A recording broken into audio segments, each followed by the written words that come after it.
ಕೆಲಸ ಮಾಡುವಂಥ ಯೋಗವನ್ನು ಬಿಜೆಪಿ ಪಾರ್ಟಿ ಅವರಿಗೆ ಕೊಟ್ಟಿದೆ. ಅವರ ವಿಜಯ ಆಗಿದೆ. ನಾವು ಒಂದು ಅಭ್ಯರ್ಥಿ ಹಾಕಿದ್ರಿ, ಒಂದೇ ಅಭ್ಯರ್ಥಿ ನಮ್ಮ ಅಭ್ಯರ್ಥಿ ಗೆಲುವನ್ನು ಸಾಧಿಸಿದ್ರೆ, ಅದೇ ರೀತಿ NDA ಅಭ್ಯರ್ಥಿ ಮತ್ತೊಬ್ಬರು ಉಪೇಂದ್ರ ರೆಡ್ಡಿ ಅವರನ್ನು ಕಣಕ್ಕಿಳಿಸಿದ್ರಿ. ಆದರೆ ನಮಗೆ ಓಟು ನಾವು ಏನು ಎಕ್ಸ್ಪೆಕ್ಟ್ ಮಾಡಿದರೆ ಆ ಓಟುಗಳು ಬರದೇ ಇದ್ದಿದ್ದರಿಂದ ನಾವು ಅದರಲ್ಲಿ ಸೋಲನ್ನು ಕಂಡಿದ್ದೀರಿ. ಸೋಲೆ ಮುಂದಿನ ಗೆಲುವಿಗೆ ನಾಂದಿ ಆಗುತ್ತೆ. ನಮ್ಮೆಲ್ಲರ ದೃಷ್ಟಿ ಇರುವಂಥದ್ದು ಮುಂದೆ ಬರುವಂಥ ಪಾರ್ಲಿಮೆಂಟಲ್ಲಿ 28ಕ್ಕೆ 28 ಸ್ಥಾನಗಳನ್ನು ಗೆಲ್ಲುವಂಥ ಗುರಿಯೊಂದಿಗೆ ನಾವು ಇನ್ನಷ್ಟು ಉರುಪಿನಿಂದ ಹೊರಡ್ತೀವಿ. ಏನು ಕೇಳೋದು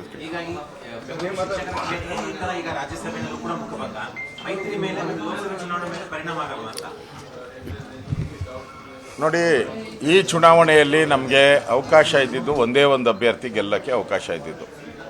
ಪ್ರಯತ್ನ ಮಾಡಿದ್ದೀರಷ್ಟೇ, ತಪ್ಪೇನಿಲ್ಲ.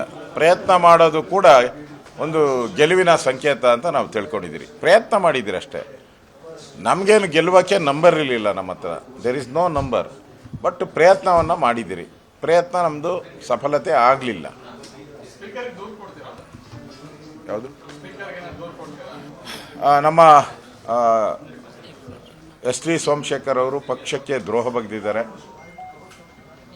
ನಮ್ಮ ವಿಪ್ ನೆನ್ನೆನೂ ಕೂಡ ಅವ್ರ ಮನೆಗೆ ವಿಪ್ಪನ್ನು ಜಾರಿ ಮಾಡಿದ್ರಿ. ನೆನ್ನೆನೂ ಕೂಡ ಅವರ ಮೊಬೈಲ್ಗೆ 4-6 ಬಾರಿ ವಾಟ್ಸಪ್ಪಲ್ಲೂ ಕೂಡ ನಮ್ಮ ವಿಪ್ಪನ್ನು ಕಳಿಸ್ಕೊಟ್ಟಿದ್ರಿ, ಮೆಸೇಜನ್ನು ಕಳಿಸಿದ್ರಿ.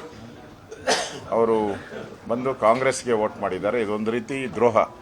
ಅಲ್ಲಿನ ಜನ, ಯಶವಂತಪುರದ ವಿಧಾನಸಭಾ ಕ್ಷೇತ್ರದ ಜನ ಆಯ್ಕೆ ಮಾಡಿದ್ದವ್ರನ್ನ BJP ಸಿಂಬಲ್ ಮೇಲೆ ಆಯ್ಕೆ ಮಾಡಿದ್ರು.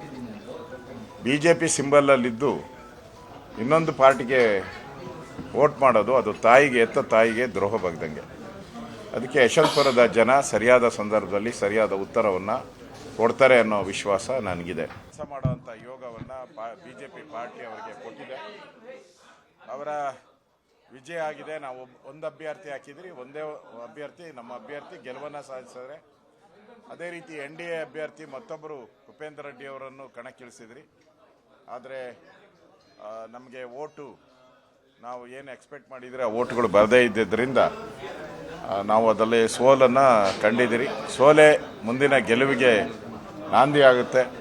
ನಮ್ಮೆಲ್ಲರ ದೃಷ್ಟಿ ಇರುವಂಥದ್ದು ಮುಂದೆ ಬರುವಂಥ ಪಾರ್ಲಿಮೆಂಟಲ್ಲಿ 28ಕ್ಕೆ 28 ಸ್ಥಾನಗಳನ್ನು ಗೆಲ್ಲುವಂಥ ಗುರಿಯೊಂದಿಗೆ ನಾವು ಇನ್ನಷ್ಟು ಉರುಪಿನಿಂದ ಹೊರಡ್ತೀವಿ. ಏನು ಕೇಳೋದು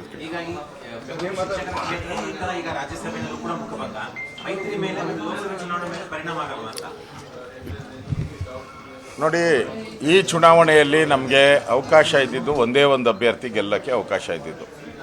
ಪ್ರಯತ್ನ ಮಾಡಿದ್ದೀರಷ್ಟೇ, ತಪ್ಪೇನಿಲ್ಲ.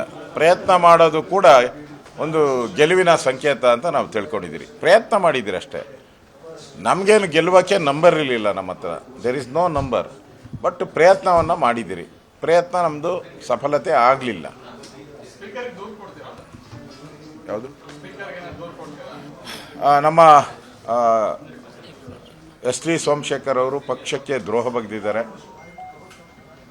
ನಮ್ಮ ವಿಪ್ ನೆನ್ನೆನೂ ಕೂಡ ಅವ್ರ ಮನೆಗೆ ವಿಪ್ಪನ್ನು ಜಾರಿ ಮಾಡಿದ್ರಿ. ನೆನ್ನೆನೂ ಕೂಡ ಅವರ ಮೊಬೈಲ್ಗೆ 4-6 ಬಾರಿ ವಾಟ್ಸಪ್ಪಲ್ಲೂ ಕೂಡ ನಮ್ಮ ವಿಪ್ಪನ್ನು ಕಳಿಸ್ಕೊಟ್ಟಿದ್ರಿ, ಮೆಸೇಜನ್ನು ಕಳಿಸಿದ್ರಿ. ಅವರು ಬಂದು ಕಾಂಗ್ರೆಸ್ಗೆ ವೋಟ್ ಮಾಡಿದ್ದಾರೆ. ಇದೊಂದು ರೀತಿ ದ್ರೋಹ. ಅಲ್ಲಿನ ಜನ, ಯಶವಂತಪುರದ ವಿಧಾನಸಭಾ ಕ್ಷೇತ್ರದ ಜನ ಆಯ್ಕೆ ಮಾಡಿದ್ದವ್ರನ್ನ BJP ಸಿಂಬಲ್ ಮೇಲೆ ಆಯ್ಕೆ ಮಾಡಿದ್ರು. BJP ಸಿಂಬಲಲ್ಲಿದ್ದು ಇನ್ನೊಂದು ಪಾರ್ಟಿಗೆ ವೋಟ್ ಮಾಡೋದು ಅದು ಹೆತ್ತ ತಾಯಿಗೆ ದ್ರೋಹ ಬಗ್ದಂಗೆ. ಅದಕ್ಕೆ ಯಶವಂತಪುರದ ಜನ ಸರಿಯಾದ ಸಂದರ್ಭದಲ್ಲಿ ಸರಿಯಾದ ಉತ್ತರವನ್ನು ಕೊಡ್ತಾರೆ ಅನ್ನೋ ವಿಶ್ವಾಸ ನನಗಿದೆ. ಅನುಕ್ಷಣದ ಸುದ್ದಿಗಳಿಗಾಗಿ ವಿಸ್ತಾರ ನ್ಯೂಸ್ ಯೂಟ್ಯೂಬ್ ಚಾನೆಲ್ ಸಬ್ಸ್ಕ್ರೈಬ್ ಮಾಡಿ. ಹೊಸ ಸುದ್ದಿಗಳ ನೋಟಿಫಿಕೇಶನ್ಗಾಗಿ ಬೆಲ್ ಐಕಾನ್ ಕ್ಲಿಕ್ ಮಾಡಿ. ಲೇಟೆಸ್ಟ್ ಅಪ್ಡೇಟ್ಸ್ಗಾಗಿ www.vistaranews.com ವೆಬ್ಸೈಟ್ಗೆ ವಿಸಿಟ್ ಮಾಡಿ. ಅಂಗೈಯಲ್ಲೇ ಜಗತ್ತಿನ ಸುದ್ದಿ ತಿಳಿಯಲು ವಿಸ್ತಾರ ನ್ಯೂಸ್ ಕನ್ನಡ ಆಪ್ ಡೌನ್ಲೋಡ್ ಮಾಡಿ.